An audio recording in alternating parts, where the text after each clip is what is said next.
겠습니다. 은혜가 풍성하신 하나님,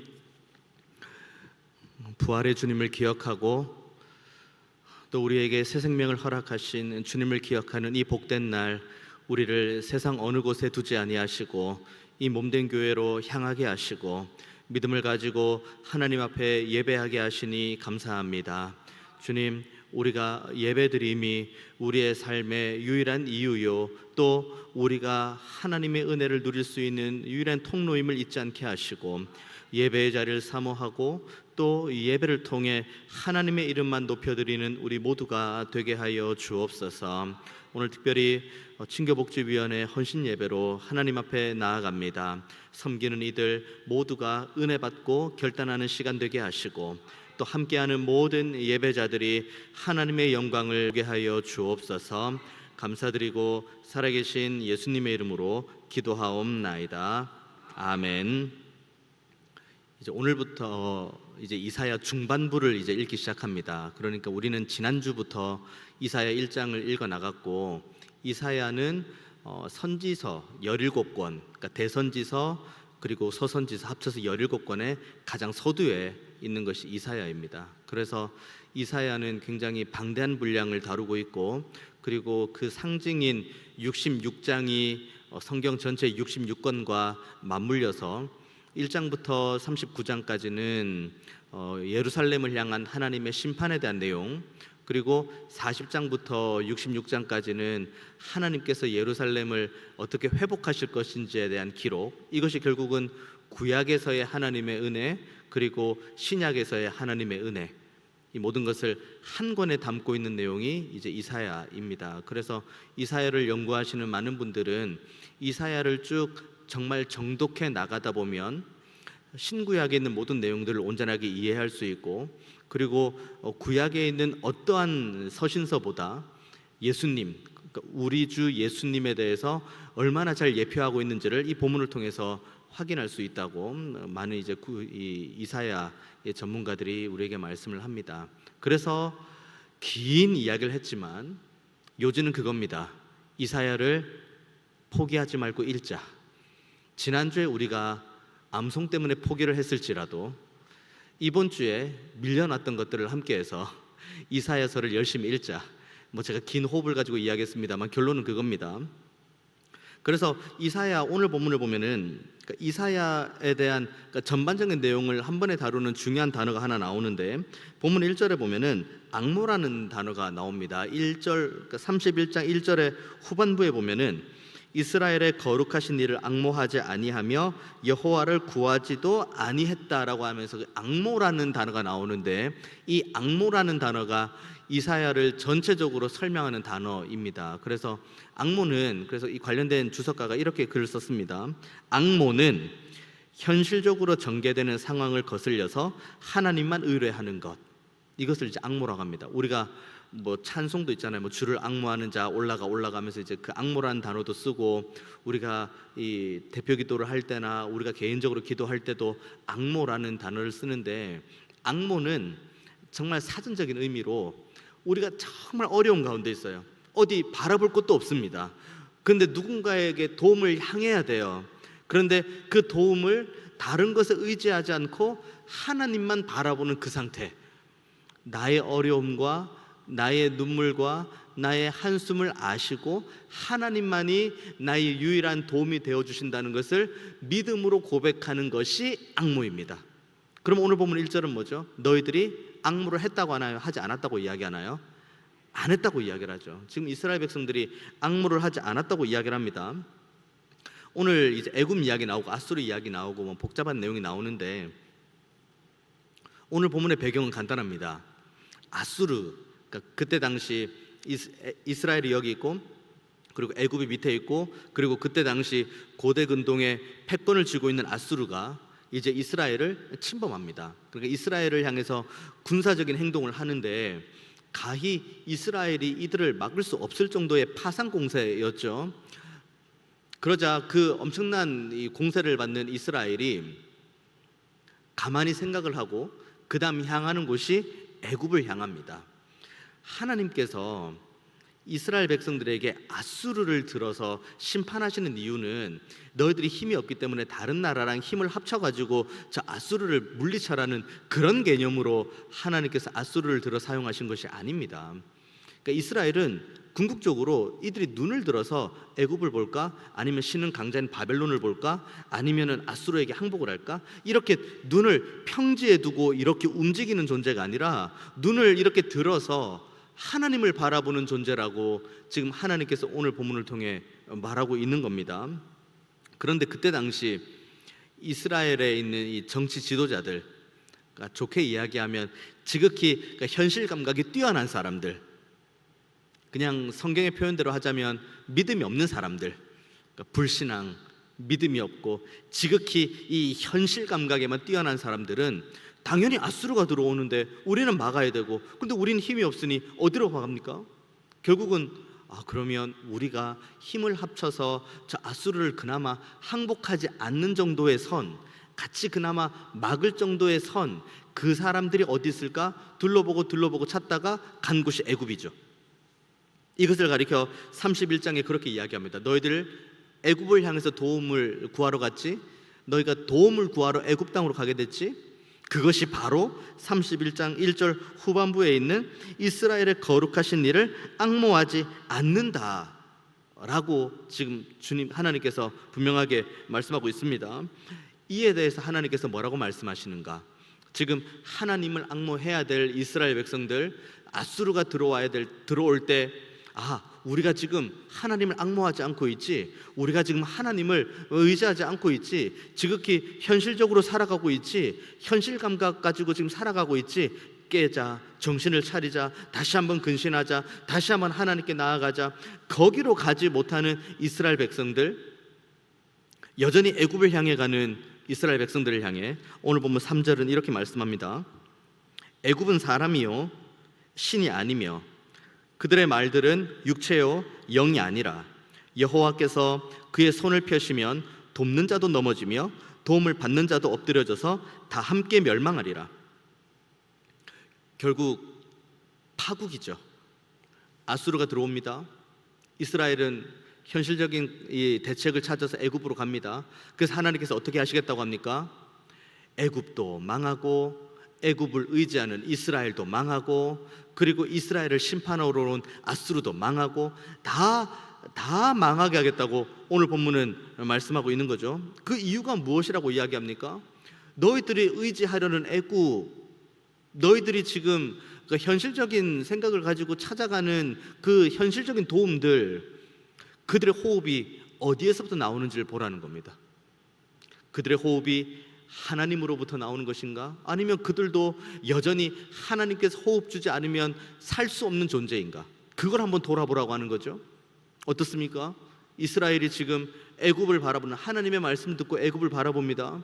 애굽은 하나님의 은혜가 아니면은 살 수 있는 존재? 하나님께서 호흡을 주지 않아도 살 수 있는 존재입니까? 애굽도 마찬가지입니다.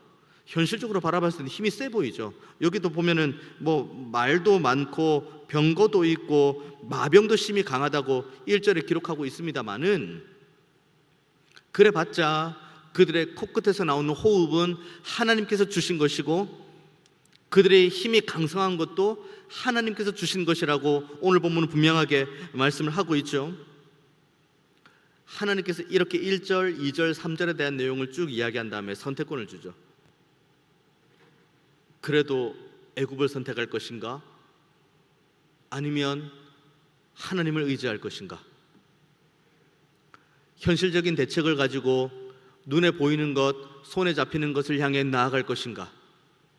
아니면 죽으면 죽으리라는 그 믿음을 가지고 살아계신 하나님을 향해 다른 박질할 것인가?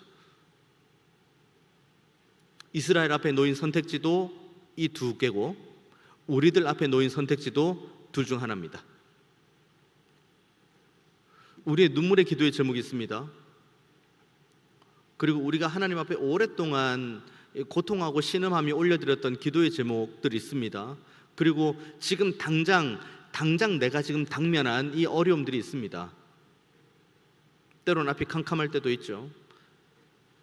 제가 주일 오전에는 병원에서의 청천벽력 같은 소식만 이야기했습니다마는 직장에서도 사업장에서도 은행에서도 우리가 여기저기 가는 곳 가운데 청천벽력과 같은 소식 얼마나 많이 듣습니까?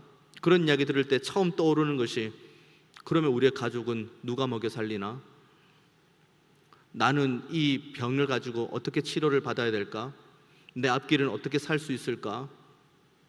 이런 고민들은 모두가 다 옵니다. 지금 여기 계신 저와 여러분 중에서 한 명도 이 같은 일들을 평생 살면서 한 번도 경험하지 못한 분들은 아무도 없을 겁니다. 왜냐하면 잠언전도서에 인생은 그렇다고 분명히 나와 있기 때문이죠.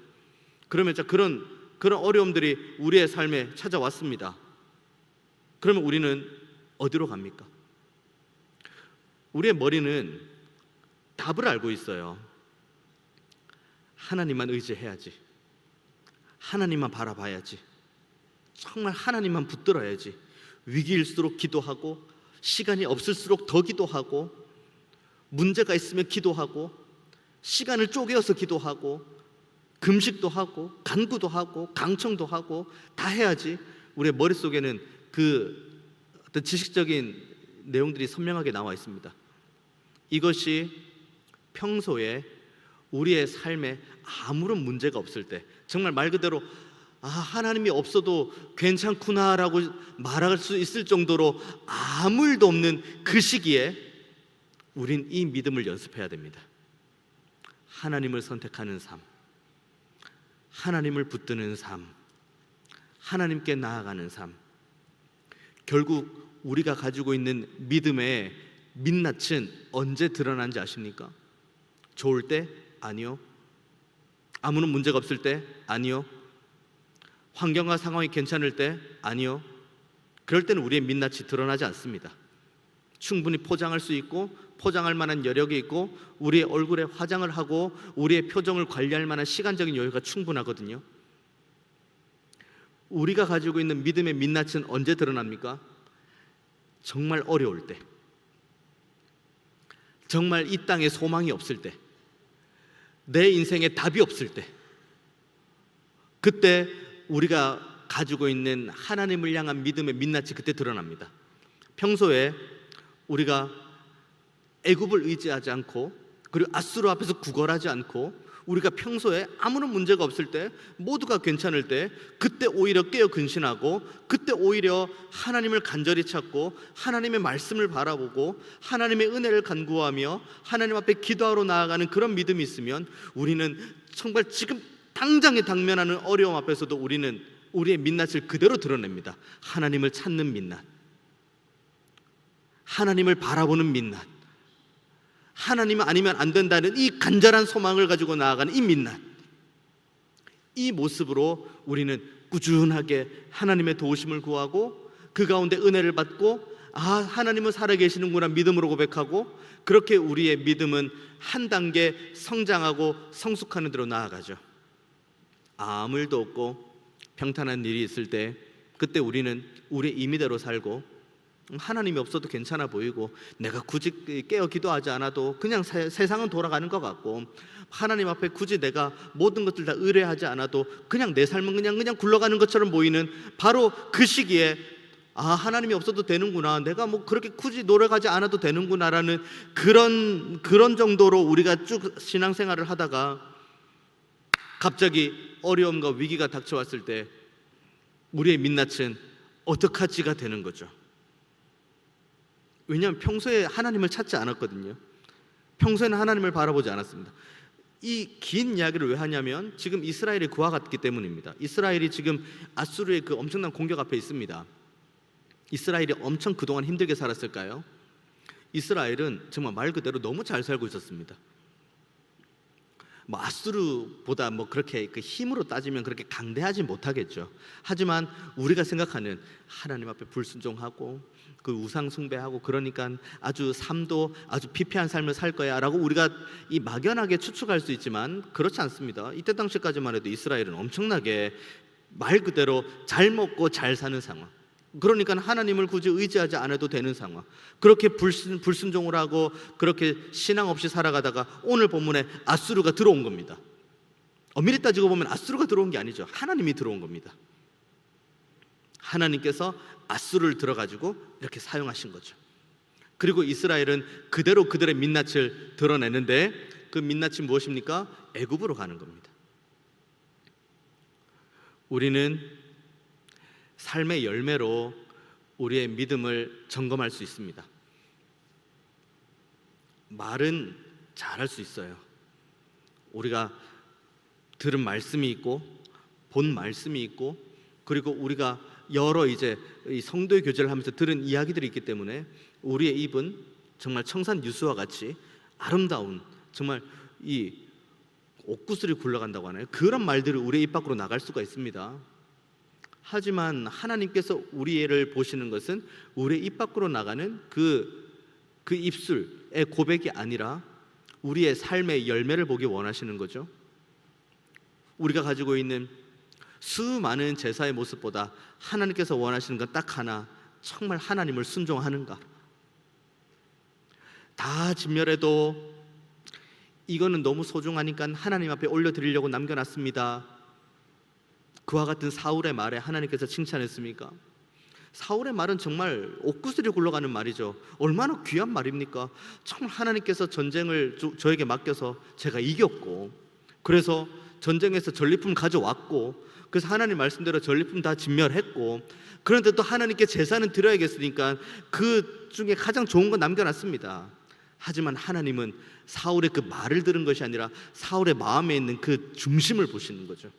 왜 순종하지 않았을까?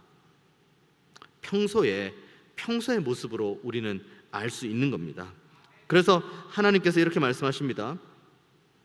그렇게 이스라엘 백성들 그 이야기를 하면서 너희들도 망할 것이고 애굽도 망할 것이고 아수르도 망할 것이고 다 망할 거다라고 이야기를 하신 다음에 4절부터 갑자기 뭐라고 이야기하시냐면 돌아오라고 이야기를 합니다. 왜냐하면 4절과 5절로 넘어가면서 이제 하나님께서 갑자기 뭐 사자 그리고 새의 비유로 말씀을 하시거든요. 4절과 5절 어떤 내용이냐면 젊은 사자가 먹잇감을 움켜쥐고 있습니다. 그런데 목자가 그 먹잇감을 뺏으려고, 그 젊은 사자 품에 있는 그 먹잇감을 뺏으려고 목자들이 이렇게 힘을 합쳐서 옵니다. 그리고 오늘 본문에서 그걸 묻습니다. 그들의 모임과 그들의 떨므로 젊은 사자가 두렵겠냐고. 젊은 사자가 그들이 움켜쥐고 있는 그 먹잇감을 그 목자들이 몇 명 와서 떠든다고 그걸 빼앗기겠냐고. 여기서 말하는 표상은 젊은 사자는 하나님을 상징하죠. 그리고 움켜쥐고 있는 것은 예루살렘, 이스라엘을 상징하는 겁니다. 그리고 목자들이 완다는 것은 뭐 애굽이고 아수르며 그 외에 하나님께서 이스라엘이 하나님 말고 의지하는 모든 것들이 다 이 목자로 이제 비유가 되는 겁니다.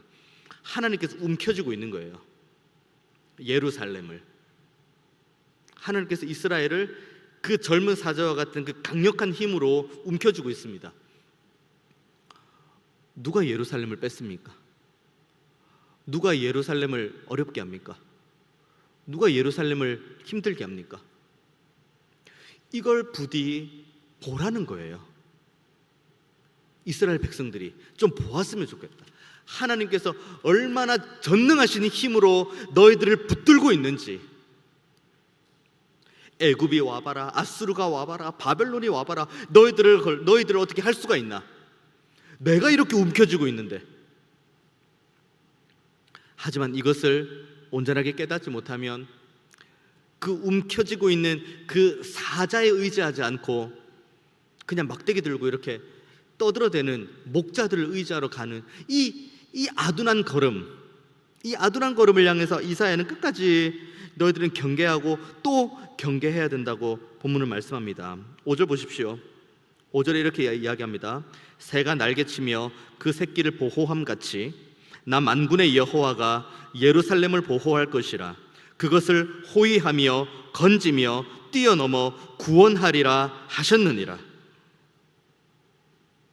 이것이 이스라엘이 믿는 하나님이시고 또 동시에 우리가 믿는 하나님이라는 사실을 절대로 잊어서는 안 됩니다. 오늘 본문을 보십시오.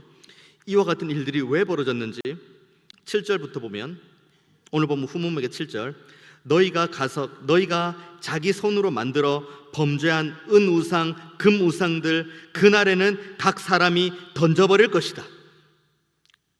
그러면 이것은 무엇을 의미하는 건가요? 금, 은, 우상을 던져버리겠다고 한다면 지금 현재 시점은 무슨 시점이라는 거죠? 금, 은, 우상을 가지고 있다는 시점인 겁니다. 지금 이스라엘 백성들이 금, 은, 우상을 여전히 붙들고 있으니 그것을 던져버릴 때가 됐다고 이야기를 합니다. 가만히 돌아보면 금, 은, 우상을 만드는 사람입니다. 사람. 우리가 우상을 섬긴다, 뭐 신상이 있다, 뭐 한다, 누가 만듭니까? 사람이 만든 거죠. 사람이, 그 죄성이 가득한 사람이 나름 만든 것, 그들이 우리를 책임져 줍니까? 우리가 만든 각종 금, 은, 우상이 우리의 삶을 책임져 줍니까? 우리가 가지고 있는 아픔을 해결해 줍니까? 우리의 삶의 고통을 조금씩 감내해 줍니까? 우리의 눈물을 그들이 닦아줍니까? 우리가 가지고 있는 애환을 그들이 같은 마음으로 알아줍니까? 그들이 할 수 있는 게 뭐가 있습니까? 그냥 가만히 금과 은으로 만들어진 우상은 아무것도 할 수 있는 것 없이 그냥 그 자리에 있는 것 뿐입니다.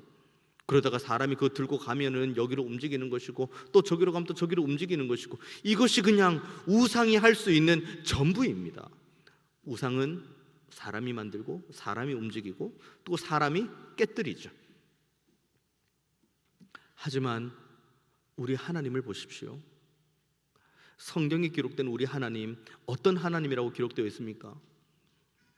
우리가 울 때 우리의 눈물을 닦으시는 하나님, 우리의 연약함을 긍휼히 여기시는 하나님, 우리의 필요를 채우시는 하나님. 누구의 힘으로요? 우리 인간의 힘으로요? 우리 인간이 이렇게 좀 하나님 앞에 뭐 좀 이렇게 잘 올려드리면 하나님께서 그걸 받으시고 아이고 너가 잘 올려드렸다, 내가 이렇게 줄게, 그런 개념입니까? 온 우주 만물을 창조하신 아버지 하나님, 전지전능하신 하나님, 우리를 너무 사랑하셔서 그분의 독생자 외아들을 내어주신 그 아버지 하나님, 그 하나님이 우리의 하나님이십니다.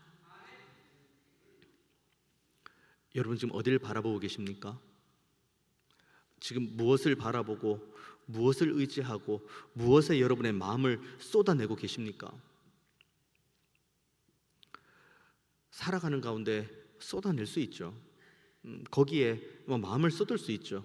거기에 뭐 힘도 쏟을 수 있죠. 뭐 다 할 수 있습니다. 하지만 거기에 여러분의 목숨까지 내어주지 마십시오. 우리의 목숨은 우리의 것이 아니기 때문입니다. 우리의 목숨은 하나님의 것입니다. 하나님의 것이면 하나님의 것답게, 하나님께서 우리에게 주신 거라면 가장 소중한 것답게, 하나님께서 우리에게 주신 것이라면 가장 귀하게, 그렇게 여기는 것이 우리가 가져야 될 믿음인 줄로 믿습니다. 오늘은 특별히 친교복지위원회 주관으로 하나님 앞에 헌신 예배를 드립니다. 수고 많이 하고 애 많이 쓰죠. 성도의 교제를 하는 가운데 가장 앞서서 수고하고 섬기는 위원회입니다. 뭐 여러 가지 것들로 이제 성도의 교제를 하고, 그리고 교회가 정말 아름답게 성도의 교제를 하면서 세워가는 가운데 가장 앞장서서 헌신하는 위원회가 친교복지위원회입니다. 성도의 교제를 하는 가운데 가장 중심이 무엇일까요? 내가 가지고 있는 물질, 내가 가지고 있는 지혜, 내가 가지고 있는 계획, 내가 가지고 있는 생각. 성도의 교제에 있어서 가장 중심이 되는 것은 온전히 하나님을 앙망하고 온전히 하나님을 의지하는 믿음입니다. 우리가 성도의 교제를 하는 가운데 필요한 재료도 마찬가지죠. 성도의 교제를 하는 가운데 우리가 섬기는 데 필요한 모든 것들도 다 마찬가지입니다. 하나님으로부터 공급받는 것이지 우리 안에서부터 끌어내주는 것이 아닙니다. 바라기는 이 시간에 친교복지위원회 헌신예배로 나오는 모든 위원분들과, 그리고 이 시간 함께 예배하는 중앙의 모든 가족들이 함께 하나님의 은혜 안에서 성도의 교제를 하는데, 성도의 교제를 하는 가운데 우리의 힘을 끌어내서 성도의 교제를 하는 것이 아니라 오늘 본문에 나와 있는 우리를 여전히 움켜쥐고 우리를 여전히 붙드시고 우리를 여전히 안위하시는 그 하나님을 향한 온전한 믿음과 소망을 가지고 성도의 교제를 하는 우리 모두가 되기를 원합니다. 우리는 딱 두 가지입니다. 두 가지. 첫 번째는 하나님과의 아름다운 교제. 늘 하나님의 말씀 가운데 우리의 삶을 내어드리고 더 내어드려도 여전히 믿음 없는 우리들 스스로를 바라보면서 하나님 우리를 불쌍히 여기고 우리를 긍휼히 여겨달라고 기도하는 자리, 이 하나님과의 관계. 그리고 두 번째는 성도의 교제. 하나님과의 관계와 성도와의 관계. 여기서 말하는 성도는 우리 교회 성도뿐만 아니라 우리의 가족도 마찬가지, 우리의 이웃도 마찬가지. 우리가 그리스도인이라는 이름을 가지고 함께 만나고 신앙생활하며 또 섬기는 모든 이들의 다 공이 마찬가지입니다. 거기에 우리가 시작점이 있고 우리가 그 섬기는 바로 그 현장에 있다면 우리가 먼저 하나님을 사랑하고 하나님을 의지하는 믿음이 온전하게 회복되어야 될 줄로 믿습니다. 나중에 얼마나 놀라운 예언들이 이사야에 나오는지 아십니까? 오늘 본문 보면은 아수르도 망할 거고 애굽도 망할 거고 이스라엘도 망할 거라고 아주 강력하게 선포를 하시죠. 그런데 그 끝이 어떻게 됩니까? 정말 망하긴 합니다. 그런데 영 망하는 걸로 두지 않으시죠. 애굽에도 하나님을 온전하게 믿고 예배하는 이들을 세울 것이고 아수르에도 하나님을 온전하게 믿고 예배하는 이들을 세울 것이고 이스라엘에게도 동일하게 하나님을 온전하게 믿고 예배하는 이들을 세울 거다. 이것이 이사야에 나오는 전반적인 예언의 말씀입니다. 그 예언의 말씀이 어떻게 성취됐는지 아십니까? 지금 저와 여러분입니다. 아수르가 지금 어떻게 됐을까? 지금 애굽이 어떻게 됐을까? 그게 아닙니다. 지금 우리들이 이미 이 놀라운 예언의 말씀의 성취입니다. 그래서 우리는 지금 이 자리에서 믿음을 가지고 하나님 앞에 예배하는 것이고 그리고 하나님 앞에 우리가 뜨거운 감사로 나아갈 수가 있는 거죠. 부디 바라기는 이 시간에 헌신 예배하는 모든 위원회, 우리 귀한 가족들뿐만 아니라 우리 중앙의 모든 가족들 공이다 제가 정말 간곡하게 권면을 드리고 또 권면을 드립니다. 금은으로 만든 우상을 향해서 여러분의 마음을 빼앗기지 마십시오. 그들은 우리에게 있어서 아무런 도움도 되지 않습니다. 우리가 온전히 향해야 될 분, 우리가 온전히 바라봐야 될 분, 우리가 온전히 의지해야 될 분은 우리를 강력한 손으로 움켜쥐시는 그 젊은 사자와 같은 그 하나님, 그 하나님만 우리가 온전히 의지하는 겁니다. 그때 하나님께서 우리를 살리십니다. 우리를 세우십니다. 우리에게 살 길을 열어주십니다. 다른 데서 마음을 빼앗기고 다른 데서 여기 기웃 저기 기웃 하지 마십시오. 정말 우리에겐 하나님밖에 없습니다. 하나님은 살아계십니다. 제가 수차례 말씀드렸죠. 100번이건 1000번이건 계속 외치고 싶다고. 하나님은 살아계십니다. 지금도 우리 안에 내주교통하십니다. 주님 말씀하시면 그 말씀하신 대로 순종하십시오. 그때 하나님께서 우리에게 얼마나 큰 은혜를 주시는지를 한번 누려보십시오. 그래서 저와 여러분 모두가 이번 한 주간을 또 이 말씀 붙들고 지날 때에 단호하게 끊어낼 것은 끊어내고 하나님만 온전하게 앙망하는 상태, 하나님만 온전하게 앙모하는 상태, 하나님만 온전하게 믿는 믿음의 상태로 나아가는 우리 모두가 다 되시기를 주님의 이름으로 축원드리겠습니다. 기도하겠습니다. 은혜가 풍성하신 하나님, 오늘도 우리에게 새날을 허락하시고 함께 오후에도 이 이사야의 말씀 붙들고 기도하게 하시니 감사합니다. 금, 은으로 만든 우상에 절하지 않게 하시고 애굽을 향해서 기웃거리지 않게 하시고 살아계신 하나님만 온전하게 앙망하는 믿음을 허락하여 주옵소서. 이 믿음을 가지고 더욱 주님을 앙모하며 나아갈 때 우리를 붙드시고 우리를 책임지시고 우리에게 살 길을 여시는 하나님의 살아계심과 능력을 보게 하여 주옵소서. 감사드리고 살아계신 예수님의 이름으로 기도하옵나이다. 아멘.